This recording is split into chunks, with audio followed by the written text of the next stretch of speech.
I know. There are two main reasons why you want to click off this video immediately, but give me a second to explain myself. First off, yes, I am aware of how aggressively unprofessional and not aesthetically pleasing this video is to watch for you. I am not some rich or established YouTuber. I don't have a nice camera or mic or lighting setup or green screen, any of that. I'm just a regular dude recording this in my fucking garage with my cracked to shit iPad and editing it all in iMovie. I know, but try to listen to what I have to say and try to ignore my method of delivering it to you. The second reason you would probably want to click off of this video is because this is unfortunately a very unpopular opinion to say right now, but I don't think you should rush to judgment on The Last of Us 2 quite yet, and I'm going to explain to you why. Unfortunately, I think a lot of the outrage going on right now can be chalked up to a combination of mass hysteria, bandwagoning, and a bit of spread of misinformation that is unfortunately causing the rapid downfall of The Last of Us 2 and Naughty Dog in general. This video is broken up into a few different chunks where I address different specific issues, so if there's one problem you have in particular that you want to see why I think you might be mistaken on, I'm going to leave timestamps in the description to each chunk of the video, those being going over my thoughts on the original Last of Us, then I may be moving on to the Joel side of the controversy, the Ellie side of the controversy, the whole political angle to it, and then just kind of my thoughts in general. So 5 distinct chunks of the video, timestamps in the description. Let's go. First, it's very important and damn near impossible for me to express to you guys just how much I adore the first Last of Us. It is my favorite game by far, and honestly, if I put it in a list including movies and shows, it would definitely be in the top 5 as well. And obviously, the main reason why I love it so much is because of the story and characters.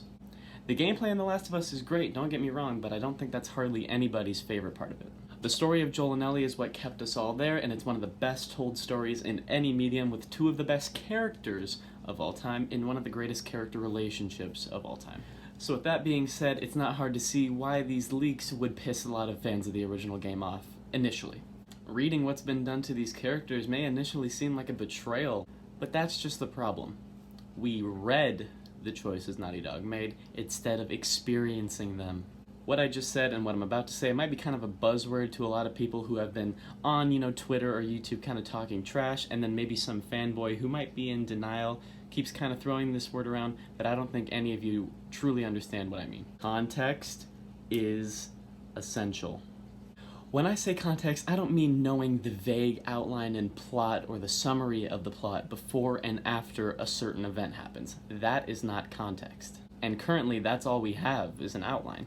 Context is seeing every single second leading up to something and every single second after something. Context is every minute detail, every token action, every line of dialogue, every shot, every musical cue, everything in the game. And likewise, all the big and small effects an action has. I've gone about as far as I can without addressing the leaks specifically, so if you haven't read them yet and you don't want to be spoiled, bail out now. But before you go, the general message of this video is this game is not automatically going to be awful because of all the backlash it's suffering right now. Obviously, I'm talking about the death of Joel, which is arguably the thing that has the most people pissed off. The hero of the last game is beaten to death by a new character, Abby, with a golf club, and you have to play as her through the back half of the game. To try and justify this decision by Naughty Dog, I'm going to have to spoil another great film, the 2017 film Logan. So if you have not seen Logan and you don't want to be spoiled on it, bail out now, but it is essential to the point I'm about to make here. It's funny, I didn't realize after making this comparison just how similar Logan and The Last of Us are, story and tone-wise. I mean, come on, a gruff old man in like a post-apocalyptic world with an amazing beard is dealing with the aftermath of something that happened 20 years ago and is essentially forced into transporting a fierce little girl that he initially sees as just a job that he's emotionally detached from that eventually evolves into a father-daughter relationship. Maybe that's why I like that movie so much. I just now realized those similarities. I think that might... I wonder if that's about to make the point I'm about to make a lot stronger. I have no idea. It kinda does.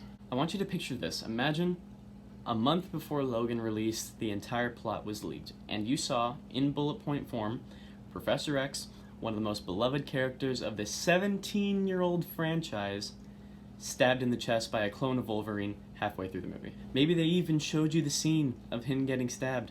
That didn't change anything. X-Men fans would be pissed beyond belief, and they wouldn't be wrong. It's funny, this clip of Xavier getting stabbed is actually a remarkably similar setup to the scene of Joel dying.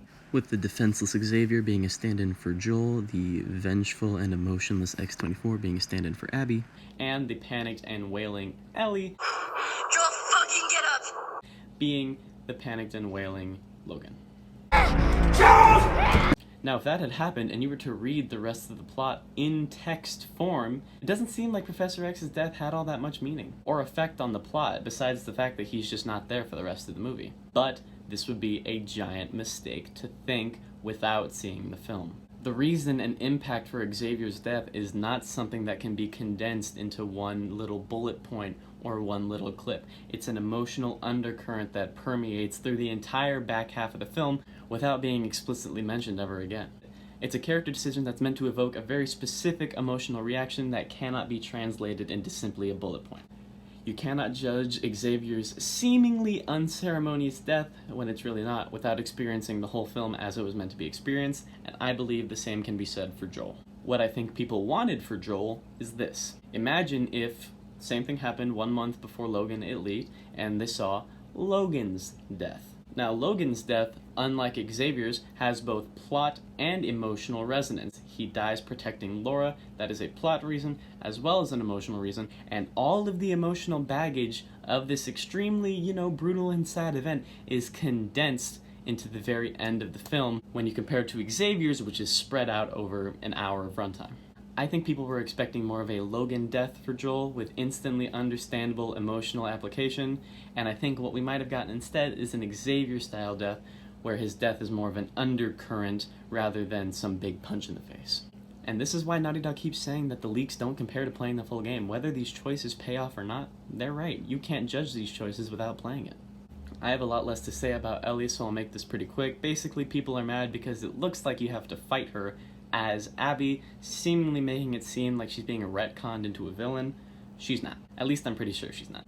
Again, context matters, and I saw the little clip of them fighting and she holds the knife to the other girl's throat and then Ellie proclaims that she's pregnant and Abby says, good. Is it just me, or is Ellie supposed to be the sympathetic character in that situation? It doesn't look like she's being made out to be a villain at all. And Neil Druckmann has gone on record in interviews saying that this game is about honoring Ellie.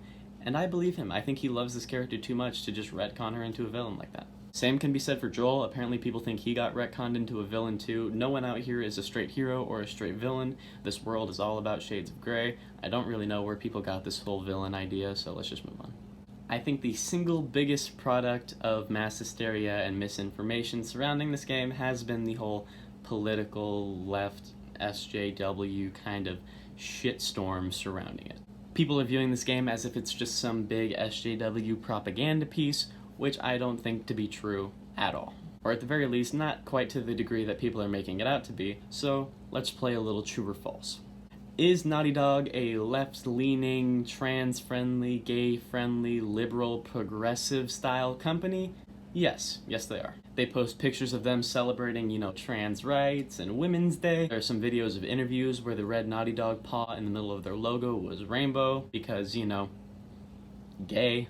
Naughty Dog has gone on record saying that they have a history of defeminizing characters so as to make them more trans-friendly, which apparently is a controversy in and of itself that doesn't really bother me at all. I am a more right-leaning conservative person myself, but it's not intrusive, it's not offensive, and if it's what the developers want and it makes a certain group of people happy, it's a tiny thing, I really don't care. And yes, believe it or not, some women are more masculine and stocky than, say, Quiet from Metal Gear Solid 5. Personally, I'm of the opinion that the whole women are over-sexualized in games and other media argument is kind of silly because men are sexualized just as much, just in a different way. But I mean, come on, at this point it's a little insulting, even to guys. Anyway, that's away from the point. If these little stories bother you, Naughty Dog has been like this for a long time, even since the first game. I mean, that's probably why Ellie was made gay in the first place. Her being gay isn't really kind of a story beat other than the Left Behind DLC, but that could have just easily been a dude. No one seemed to really care then, and I really don't see why people are starting to care now. Neil Druckmann has gone on record saying that he watches Anita Sarkeesian's content and has learned something from it, which brings us to: was Anita Sarkeesian extensively involved in the production of this game, making it some leftist minefield? No. From what I can tell, her involvement begins and ends with that quote from Druckmann. While that might say something about my respect for Druckmann's political views, I don't think it reflects poorly on this game at all. I kinda wish it did though. Making fun of Anita is really easy and really fun, but I think she's innocent of this one. Next up, Naughty Dog has a turnover rate of 70%. True. Naughty Dog has a turnover rate of 70% because of this game's political leanings. False. The 70% turnover was after the production on Uncharted 4 wrapped, and is most likely due to the alleged not so great working conditions at Naughty Dog. This might influence your opinion on Naughty Dog as a company. Again, I don't think it reflects poorly on the game. And finally, the moment we've all been waiting for, the part of this leak that has been memed and mocked easily the most out of it, Abby's transgenderism. Even though I can guarantee you she's not. She's just ripped! I don't understand where this all came from. I've seen women way buffer than she is. She's just buff. She's not like abnormally buff. And this is a zombie apocalypse where all you are doing is either fighting for survival or you're preparing for a fight for survival. I just don't see it. Getting as buff as she is does not seem outside of the realm of possibility for me. The reaction to this especially kind of bugs me because even though I'm definitely not aligned with Naughty Dog's viewpoint, I'll say that, the people who are on my side are saying some of the dumbest shit, I swear. All the people calling her She-Hulk or hideous, which, am I the only one who actually thinks she's pretty attractive, especially for a post-apocalypse? Is that just me? Do I just have low standards? That's possible. But seriously, all the people calling her She-Hulk and screaming SJW over and over and over again, people like that are the reason why people like Anita Sarkeesian stop taking us seriously. I'm not telling you to change your opinion, but I am telling you to change your strategy of expressing it.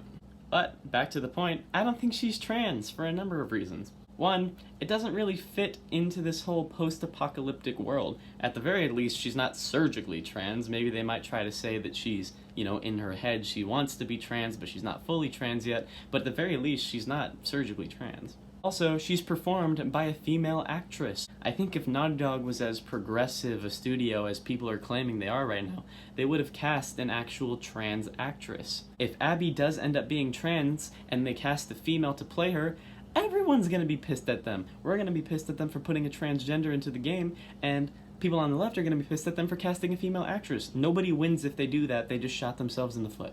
It's 4:20 right now. I held up my phone to make that joke and the clock changed to 4:21 right as I did that. I think my phone's trying to tell me that that was a shitty joke. But I'm leaving it in, because fuck you. And also, I don't see how this game could be some big LGBT propaganda piece if you're playing as a transgender, and then one of the biggest boss fights in the game is against the only other LGBT main character in this game, Ellie, a lesbian. I think people just saw a ripped woman, assumed she was trans, and ran with it, and I think it has blown way out of control. So those are my thoughts. I didn't read all the leaks. I tried to stick to the ones that I absolutely needed to form an opinion, but not spoil every little thing that didn't need to be spoiled for me. If there was something big I missed and you want to yell at me for it in the comments, go ahead. I will be reading them and responding to as many of them as I can. I think a lot of these leaks have been oversimplified, and then people are just assuming that these oversimplifications are accurate representations of the actual leaks. People saying that Ellie and Joel are being retconned into villains. They're not. Saying that Abby is trans. She probably isn't. Joel's death is obviously supposed to have an emotional effect on the player. Neil Druckmann doesn't want us happy that Joel is dead. Obviously. You can tell from the leaked scene that it's supposed to be a heart-wrenching scene for the player. Joel obviously isn't being retconned into some villain here. Neil Druckmann created these characters, and I'm sure he loves them more than any of us. And I don't think he would make these drastic choices if he wasn't sure that that's what needed to be done. Granted, I could be completely wrong. Abby could be trans, Joel's death could mean nothing, and Ellie could just be a straight-up villain. My guess is just as speculatory as yours, as is every other person with an opinion on this game right now. But this team has been so consistent in their history that I have to believe that they know what they're doing here. Granted, we could 100% have a Game of Thrones Season 8-2 on our hands. Rushed ideas, bad character decisions leads to a phenomenally underwhelming payoff to a great build-up. But I think there's just as good a chance, if not a better one, that we're actually going to get a Game of Thrones Seasons 1-7, where it is shocking and it is sad at first, and initially we question the drastic choices made, but in the long run, we see why it was done in service of the story. Well, we only have a month and a half of waiting to go, so I guess we'll find out, and honestly, after making this video, I'm excited again. I initially made this because of how sad I was, and I didn't really want it to be true, but the more I started writing, the more I realized, hey, this game could still be pretty good, and now I believe that it will be. I mean, at the very least, the gameplay, the graphics, the art design, the soundtrack, all that stuff is still going to be phenomenal. No one's questioning that. The lowest score this game could realistically get is like a 6 or a 7, but I have hope that the story will live up to it. I guess we'll find out soon enough. If you stayed the whole time, thank you so much for watching. I hope I changed your mind, and send this to people that you know that might be a little disappointed by The Last of Us 2. Hopefully I can try to boost as many people's spirits as I can. Peace.